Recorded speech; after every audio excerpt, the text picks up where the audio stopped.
जय गुरुदेव, जय माँ गायत्री, सभी को मेरा प्रणाम। आइए आज हम आपको महाकुंभ में अपने शिविर में लेकर चलते हैं। अपने शिविर में हम पहुँचे और वहाँ पर दर्शन किए, जो अनुभूतियाँ हुई उसे हम आपको बता नहीं सकते हैं। माँ गायत्री और माँ भगवती, हमारे दादा गुरु और साथ ही साथ हमारे परम पूज्य गुरुदेव, इनके दर्शन करके जैसे ही आप गेट से एंटर करते हैं वैसे ही दर्शन करके आपका मन ऐसा प्रतीत होगा जैसे कि कहाँ पर आ गए हैं। सचमुच में ऐसा लग रहा है कि हमारे गुरुदेव, हमारी माता और हमारी गायत्री माता सभी यहाँ उपस्थित हैं। तो हम सभी बहुत सारी परेशानियों का सामना करते हुए आखिर कुंभ पहुँच गए हैं। और ये देख लीजिए कितनी भीड़ है कुंभ में, बहुत ज़्यादा भीड़ है। जहाँ तक आप देखेंगे आपको लोग ही लोग दिखाई देंगे। बहुत चलना पड़ रहा है, बहुत चलना पड़ रहा है, बहुत परेशानियां भी हो रही हैं। गाड़ियां अंदर तक नहीं जाती हैं, आपको पैदल यात्रा ही करनी है। और मेरे पीछे देखिए आप, कितनी भीड़ है। दूर तक आप जो देख रहे हैं वो सारी भीड़ है और ऐसी ही भीड़ आगे भी है। तो सारी परेशानियों को देखते हुए, उनको झेलते हुए हम अपनी टेंट में पहुँचे। और यहाँ पर हम आपको दिखाना चाहेंगे कि ये रुकने की सारी व्यवस्थाएं हैं और साथ ही साथ यहाँ पर हमारे बहुत से परिजन आके अभी रह रहे हैं। अब भीड़ बहुत कम हो गई है और धीरे धीरे लोग जा भी चुके हैं, फिर भी वहाँ पर आपको जाना चाहिए, अच्छा लगेगा। ये हमारा एंट्री गेट है। जब आप बाहर से आएंगे तो सबसे पहले आपको ये गेट मिलेगा। मैंने कई बार बताया है आपको, एक वीडियो में पहले भी बताया है कि वहाँ पर कैसे पहुँचना है, तो आप उसको देख ले कैसे पहुँचना है। क्योंकि यदि आप संगम द्वार की तरफ से आएंगे बहुत कठिनाई होगी, आप नहीं पहुँच पाएंगे। इसलिए हम अलग रूट से आए, यहाँ तक गाड़ी आ गई थी। सेक्टर 10 में हम जब पहुँचे, फिर एंट्री करते हुए सामने ही हमें हमारे आराध्य, हमारे गुरु सत्ता, हमारे दादा गुरु और हमारी स्नेह सलीला परम वंदनीय माता जी और माँ गायत्री के दर्शन हुए। जैसे ही इनका दर्शन किया हमने, दर्शन करते ही मन पुलकित हो उठा। ऐसे लगा कि हम अपने घर आए हैं, अपने गुरुदेव के पास आए हैं, अपने माता पिता के पास आ गए हैं, अपने परिवार में आ गए हैं। सचमुच गेट से एंटर करते ही यही लगा कि हम अपने परिवार के समक्ष आ गए हैं। गुरुदेव, माता जी, गायत्री माता, साथ ही साथ हमारे सत्या बाबा, सभी लोग ऐसे लग रहा था कि वहाँ पर उपस्थित हैं।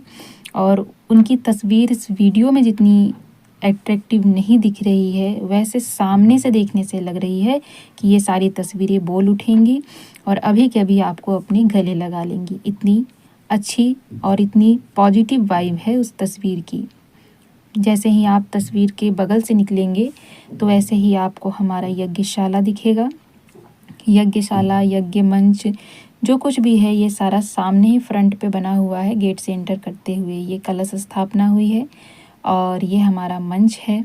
इन सब को देखकर आपको बहुत सुकून मिलेगा, बहुत अच्छा लगेगा।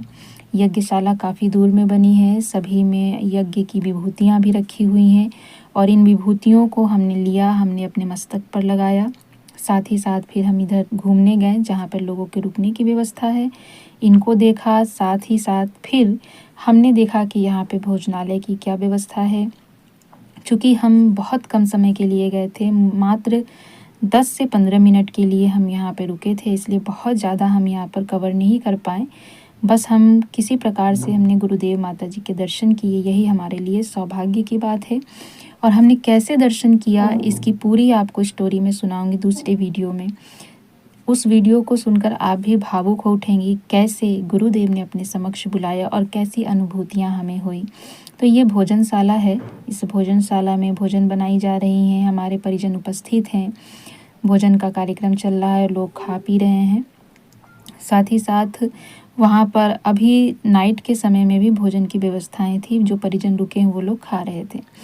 तो ये हमारा यज्ञशाला है। यज्ञशाला बहुत बड़ा बना हुआ है और यज्ञशाला के चारों तरफ ऐसे ही प्रदर्शनियाँ लगी हुई हैं ताकि जो लोग भी आएँ वो गुरुदेव के विचारों को पढ़ें, सुने, देखें और उनको देखकर सीखें, समझें और उनके विचारों को अनुसरण करने का प्रयास करें। यज्ञशाला में भी बहुत मन लग रहा था, ऐसी पॉजिटिव एनर्जी मिल रही थी, ऐसा लग रहा था कि यहाँ पर कुछ देर बैठें, पर बहुत अभाव था क्योंकि हमारे ट्रेन का टाइम हो चुका था, इसलिए हमने सच में ज़्यादा समय नहीं दिया।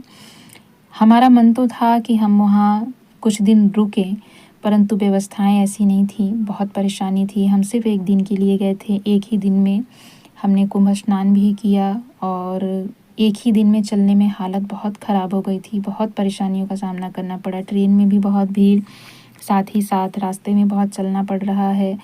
नहाते समय भी बहुत परेशानियां हैं। ये सारे हमारे व्यवस्था यहाँ बनी हुई है, प्रदर्शनी लगी हुई है, सुरक्षा गार्ड के लिए हैं, अनुदान काउंटर बने। जैसा आप सब लोग यदि मुंबई अश्वमेध में गए होंगे तो जो कुछ आपने देखा था उससे थोड़ा छोटा स्वरूप है, पर लगभग वैसी ही सारी व्यवस्थाएं हुई हैं। बहुत अच्छा लग रहा है, वहाँ जाने पर बहुत सुकून मिल रहा है, बहुत बढ़िया है। जो लोग जाकर वहाँ रह रहे हैं तो बहुत अच्छा लगेगा उनको, और जो जाना चाहते हैं अभी जा सकते हैं, 26 तक है, तो आप जाकर दर्शन अवश्य कीजिए। ये प्रदर्शनी में जब आप जाएंगे तो यहाँ पर आपको समाधि स्थल बने हुए हैं, गुरुदेव की सृजल सदा प्रखर प्रज्ञा बनी है, सारी प्रदर्शनी लगी हुई हैं, साथ ही साथ माँ गायत्री की भी तस्वीर है। और ये सब जो मुंबई अश्वमेध में हमने देखा था ठीक वैसे ही सारे फॉर्म से बने हुए हैं और सब में अच्छी अच्छी जानकारी दी हुई है। जो लोग भी जाएंगे, पढ़ेंगे, घूमेंगे, अच्छा लगेगा। सुकून बहुत है, वहाँ घुसने के बाद ही काफ़ी सुकून मिलता है। इस जगह पर आप जब बैठेंगे, थोड़ी देर रुकेंगे तो भी आपको बहुत अच्छी अनुभूति हो रही है। बहुत अच्छा लग रहा है, मुझे तो बहुत अच्छा लगा और बहुत कुछ अनुभव भी हुआ। बहुत कुछ मन को शांति प्राप्त करने वाली भी चीज़ें समझ में आई। तो आप सब लोग वहाँ जाइए और बहुत अच्छा लगेगा। और हमारे टेंट से जैसे आप बाहर निकलेंगे, ये हमने गाड़ी से ही रिकॉर्डिंग की है, तो जैसे ही आप टेंट से बाहर निकलेंगे तो और भी बहुत सारी वहाँ पर टेंट बने हुए हैं। सारी व्यवस्थाएं ऐसी हैं। यहाँ से आप गंगा जी की तरफ जा सकते हैं, अपने टेंट के ठीक सामने से ये गई है तो गंगा जी जा सकते हैं। ये शिव जी की बड़ी मूर्ति बनी हुई है, बहुत सुंदर लग रहा है। ये किसी और टेंट की है, किसी और संस्था की है। जैसे कि आप ये देख रहे हैं, ये बोर्ड लगा हुआ है, ये कोई और संस्था है, राष्ट्रीय परशुराम परिषद, तो उन्होंने बनाया था। वो शिव जी की तस्वीर मूर्ति टाइप से बनी हुई है। तो हमारे टेंट से ही आप बाहर निकलेंगे तो आपको चारों तरफ सुंदर दृश्य दिखाई दे रहा है। तो वहाँ से भी आपके घूमने के लिए बहुत सी जगह हैं। वहाँ से टेंट में रुककर भी आप वहाँ पर अगल बगल घूम सकते हैं। सामने गंगा जी हैं, वहाँ स्नान भी कर सकते हैं, कोई समस्या नहीं है। जो 2-3 दिन रुकना चाहते हैं वहाँ रुककर भी वहाँ स्नान करें, क्योंकि सभी लोग संगम पे स्नान नहीं कर रहे हैं, तो कोई कहीं भी स्नान कर ले रहा है जहाँ जिसको जगह मिल रही है। ये आशुतोष जी महाराज का है, जो हमारे टेंट से थोड़ा सा आगे आप चलेंगे तो उनका पूरा बना हुआ है। और ऐसे ही बहुत सारी संस्थाओं ने अगल बगल में अपने टेंट बनाए हैं। एक तरह से शिविर अपनी लगी हुई है, उसके आसपास ही बहुत से लोगों की भी शिविर हैं। अब तो लगभग सब लोग जा चुके हैं, ये हम तो बहुत आखिरी समय पे गए।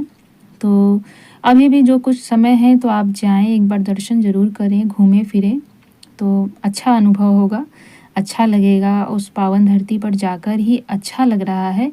पर जिन समस्याओं को मैंने बताया है वो देख लें, चलना बहुत पड़ रहा है और बूढ़े बुजुर्ग लोगों को थोड़ी परेशानी हो सकती है, क्योंकि आपको वहाँ पर कोई भी साधन अंदर की तरफ नहीं मिलेगा, बाहर तक ही एक जगह छोड़ रहे हैं।